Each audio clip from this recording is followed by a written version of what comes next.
Study leave in my grade 2 Australia.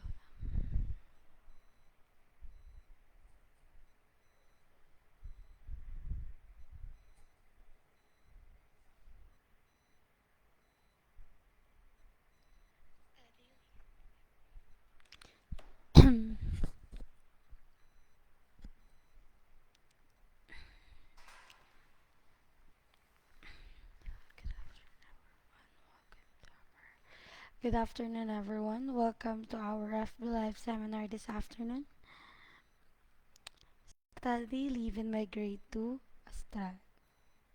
So why Australia? So we have four factors why I should consider migrating to Australia. Number one, Australia is listed in best country to live, better job prospect, healthier food, and listed one of the highest salary.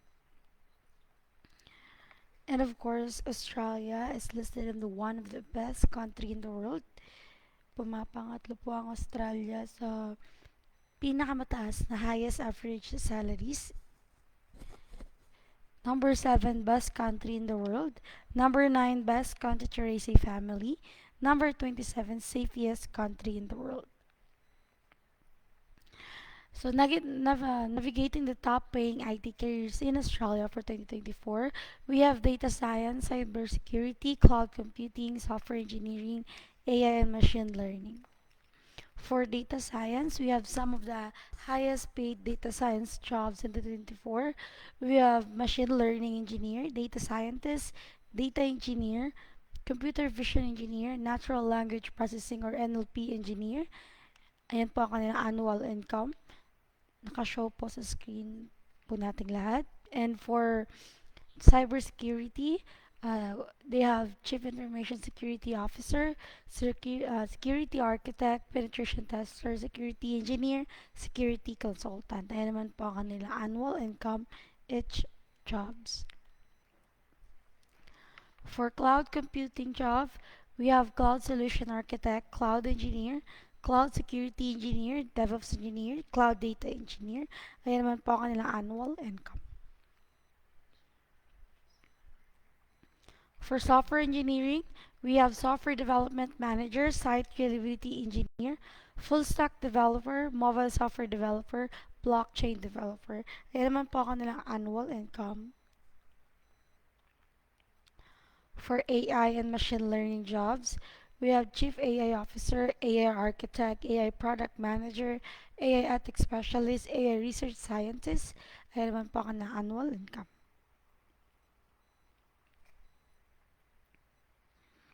So how to find and apply for a job? First, how to find a job. Don't worry, magiging madali na lang po ang inyong paghahanap ng work as a student visa holder because we have www.sig.com.au that can help us to find any work related as long as fit siya sa inyong student visa holder.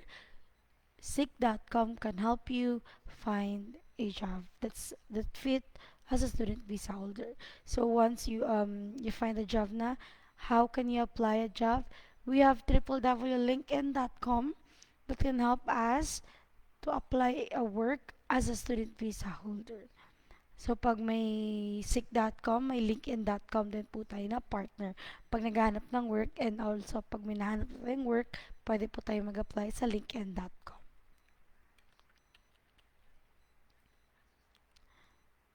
Ayan. So we have schools location. We have four major cities in Australia, which is the most affordable school in CBD with one of the highest hourly rate. We have four major cities in Australia. We have Sydney, Perth, Melbourne, and Parramatta. As of now, yung Parramatta po yung pinakamaraming enrollees kami as of now as a student visa holder because this April intake, meron po kaming affiliated school na hindi po naghahanap ng IELTS and no show money needed. Sobrang basic ng pag-apply sa student visa holder dahil less hassle po tayo because wala pong show money and IELTS na kailangan i-present sa immigration. Itong April intake lang po ito and sa affiliated school po namin sa Parramatta. So what are the benefits of an Australian student visa? Number one, study at any university in Australia. Two, travel in and out of Australia as necessary. Three, work part-time during your course of study for up to 20 hours every week. Fourth, the visa permits students to work in Australia once they graduate. It's the first step towards obtaining an official job in Australia and applying for an extended stay. Last one, as dependents under your student visa, your spouse and children may accompany you to Australia. If may mga anak na po kayo or live-in partner, long-term boyfriend, fiancé, and husband, pwede nyo po sila isama sa Australia as your spouse or dependents as a student visa holder.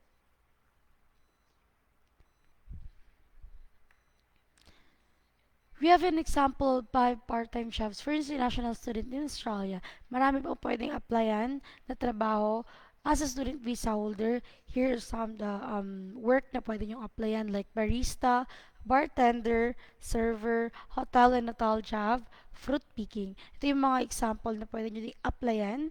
Marami po sila. Bibigay pa kami ng 5 examples for pwede nyo applyan as a student visa holder.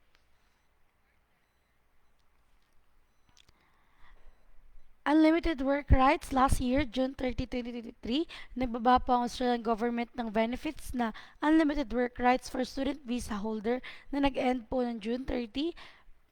So, sana this year, 2024, magbaba po ulit ang Australian government ng unlimited work rights dahil sobrang laking tulong po nito sa isang student visa holder na magkaroon ng unlimited work rights.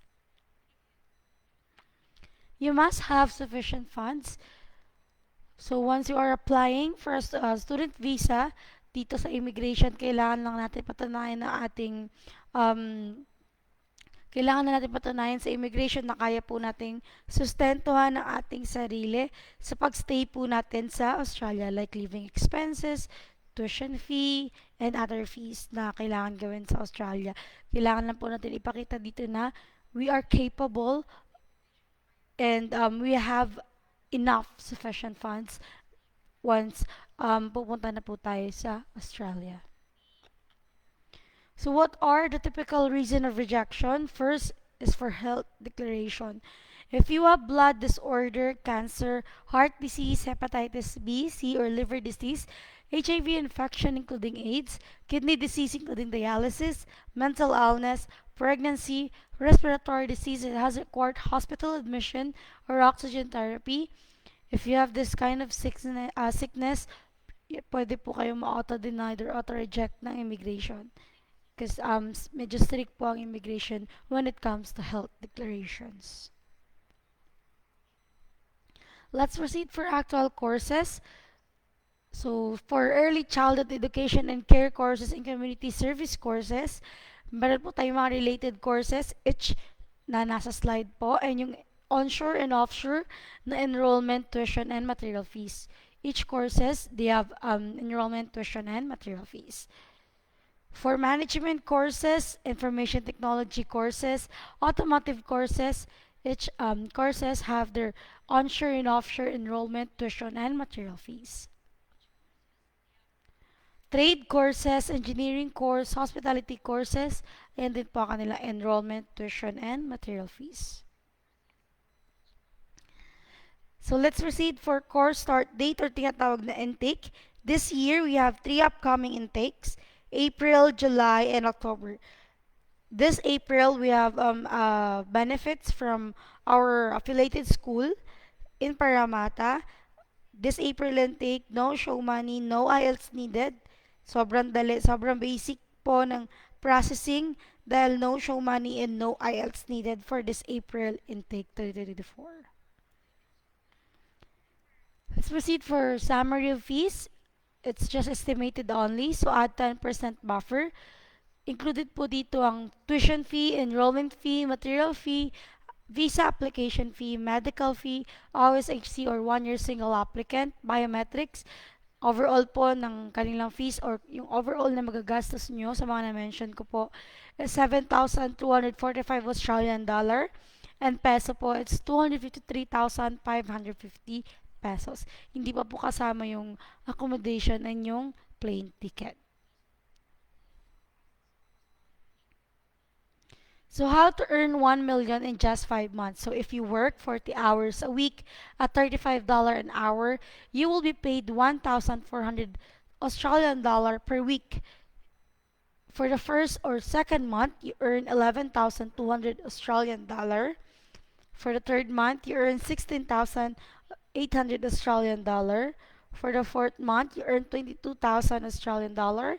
Fifth month, you earn 28 Australian dollar, 28,000 Australian dollar. For the computation po natin sa peso, it's 1 million pesos. So, if you are a couple, live-in partner, long-term boyfriend, fiancé, or husband, or if you are a married couple, if a couple work 40 hours a week at $35 an hour, they will be paid 1,400 Australian dollar per week each. Together, they make 2,800 Australian dollar per week. So, as a couple, in just 5 months, you earn 2 million pesos. Or in Australian dollar, it's 56,000 Australian dollar as a couple. So, in 5 months, you earn 2 million pesos. So in Accentrix we have 8-step application process. Step 1, sign the agreement. Step 2, submit all the requirements. Step 3, assessment of your qualifications. Step 4, you will receive an advice from Accentrix team and for our principal consultant, educational counselor. Step 5, submit application to school. Step 6, convince the immigration that you are a genuine student. Step 7, submit visa application. Step 8, arrange accommodation and travel. These are the steps that a student will undergo but not limited. So, dito po sa Accentric, we have 8-step application process. Sobrang dali, sobrang kayang-kaya po natin gawin as pag kumuha ng student visa holder. Just 8-step application process. Once matagumpayan po natin yung 8-step application process, sobrang dali na lang po yung ibang natitirang processing. So fill up the PDF form agreement, school enrollment form, submit all the required document, pay the enrollment fee directly to school, wala pong dadaan sa company except ng professional fee or company fee, pay the tuition fee directly to school, apply for a visa immigration as a student visa holder. So we have Accenture's word of the day. It's a big world out there. It would be a shame not to experience it. So if you want to start your application, just drop down your full name and number.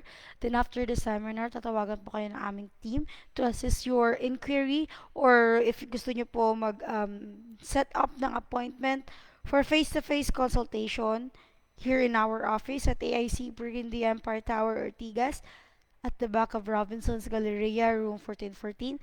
Same procedure, just drop down your full name, number, then after the seminar, tatawagan po kayo ng aming team. Or just message us in our Facebook page or email us at eaoz@live.com. Everyone, thank you for joining our short live seminar this afternoon. Have a great day.